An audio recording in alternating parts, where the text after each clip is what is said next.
Well, good morning, everybody. It is May the 4th. May the 4th be with you. That was stupid, I apologize. Anyways, so we are out here at the Battle Creek Balsa Beast field with the 33% Hostetler Super Chipmunk. I've only run the engine once at home, which was back in February, and just ran it for the first time with the cowl on. Did a couple taxi tests just to see how it was going to go, and yeah, at below half throttle it's ready to come off the ground.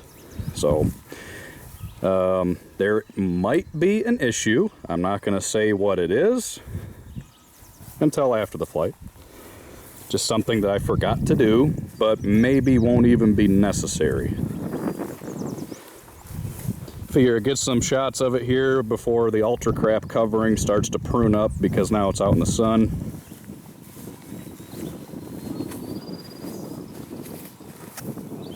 And boy, does it look good out there on the grass. Fantastic.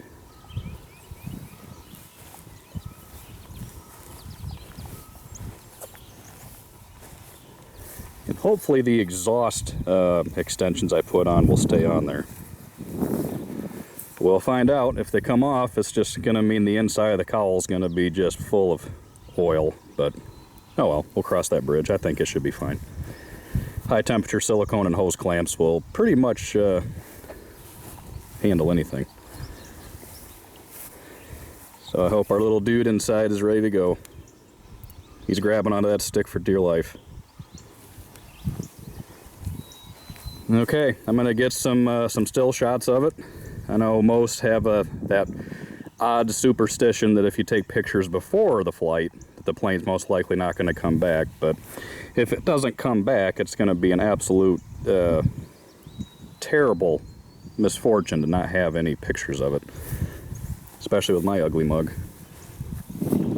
Okay, let's get it in the air. Okay, let's get this thing going.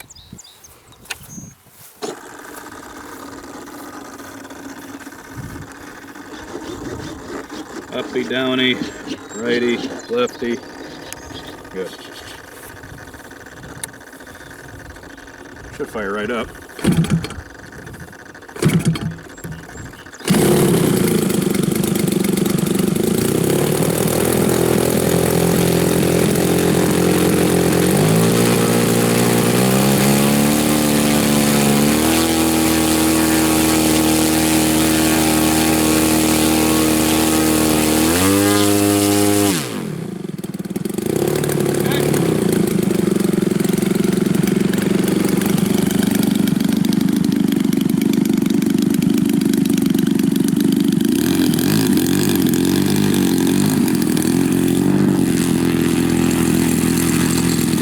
As usual, no dual rates, no expo. Stick and rudder airplane all the way.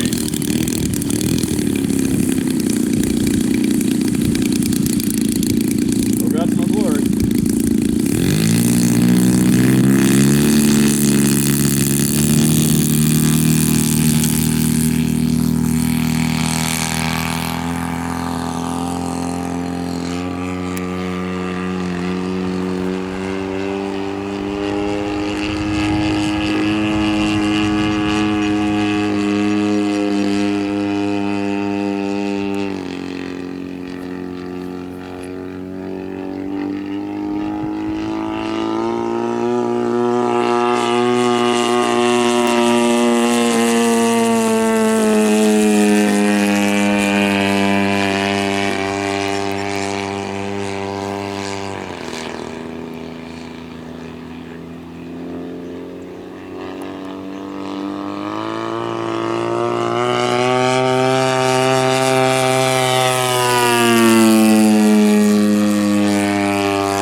Flies like a heavy Goldberg chipmunk.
The tail's really wobbly, but I had a feeling it was going to be like that.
Check the temperatures of that engine.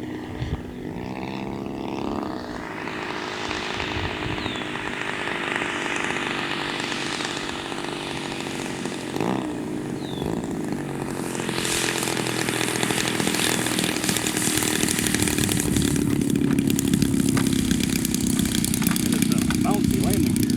I apologize for that. Just making sure they work. What good are functioning struts if they don't work?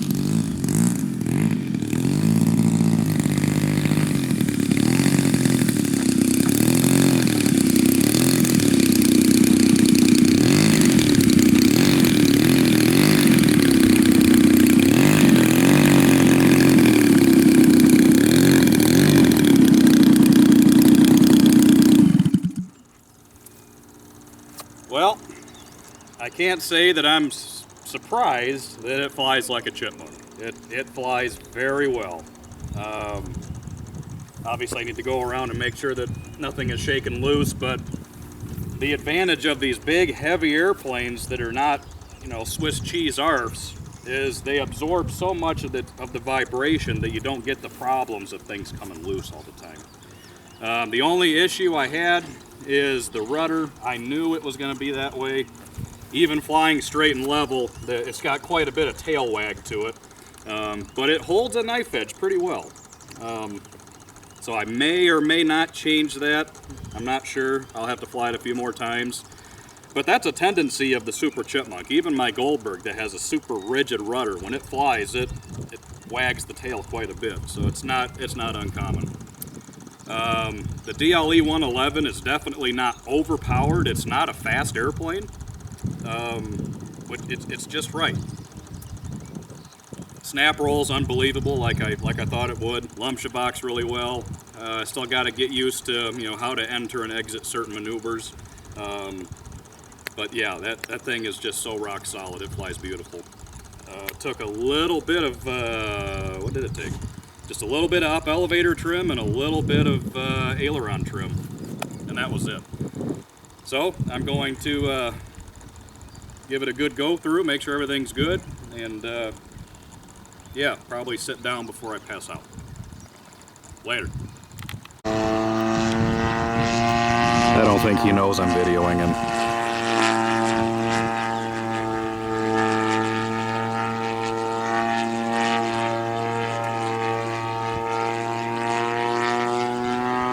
Loves doing knife edge.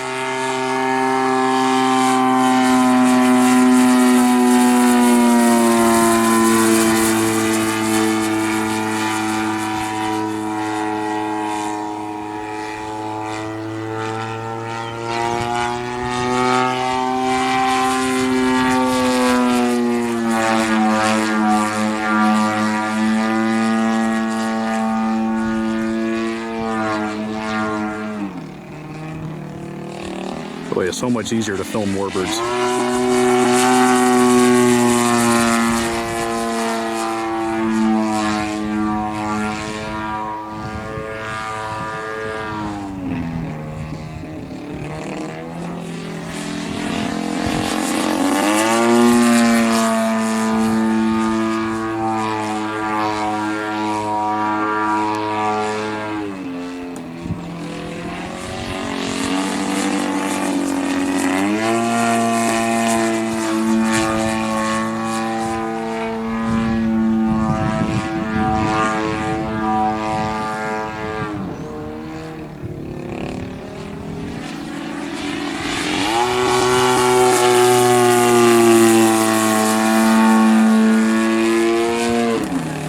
So not only are we getting some good flying in, but both the planes that we're flying today are set up on the FR Sky X20 Pro. He seems to like it. And of course, it kept my pride and joy in one piece.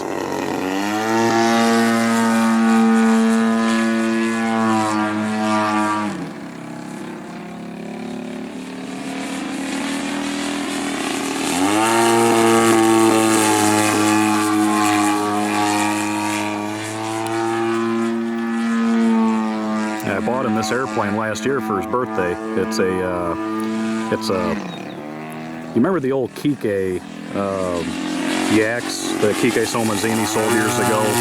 Well, there was the same company that was making the planes for him was selling them under different names. So this is actually a Kike Yak, but under some weird, it's like iFly or something like that. But I got it for him because he wanted something a little bit more 3D to play with. And he seems to enjoy it. This is his first time out this year, so he's not going to do any hovering today, but well, he really likes knife edging that thing.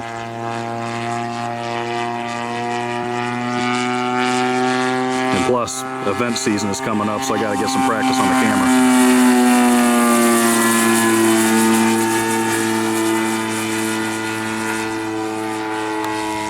So on the Chipmunk, I'm going to start doing this on more airplanes. As you can see inside the cowl that I've actually baffled it. And I never used to baffle cowls, but after I just put another flight on it and I checked the engine temperatures right when I got down, and both cylinders were around 160 degrees, which is cold almost. So that's working out really good. And this thing flies just beautifully. You can't really toss it around, but you know, that's not the intent. It is just such a rock solid airplane. Awesome. I was contemplating on selling the one that I was building, but no, I'm going to keep it up in the rafters for now, because if something happens to this one, I definitely want to finish my other one. Besides, I put so much work into that stinking thing already, it'd be a shame just to get rid of it. That sounds like a hover.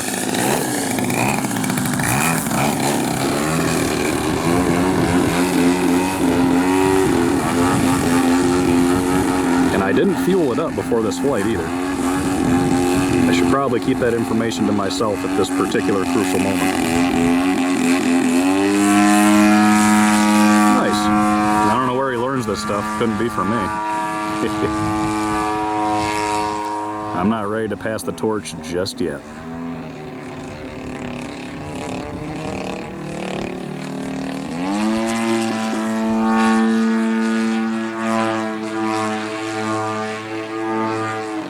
I got this thing for a heck of a good deal, so I just told him go up there and Raise hell with it. If it breaks, it breaks.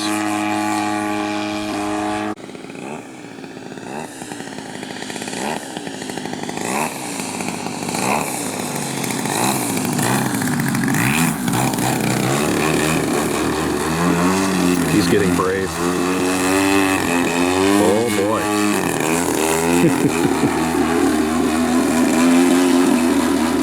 I remember the days when I was learning. I wish I had airplanes that had this kind of power back then.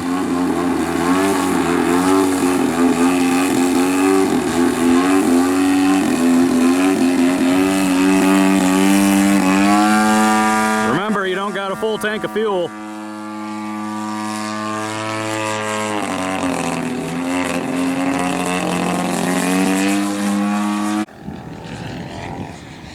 See how he does now that I'm filming. Be funny if he crashed. Shouldn't say that, I bought the damn thing.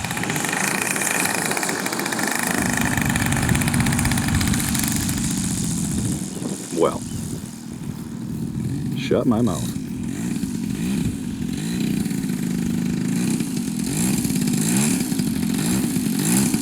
And just for the record, I put 2 more landings on the big Chipmunk and I didn't bounce either of them. Like I said, I was testing the gear. That is my excuse, and I'm sticking to it.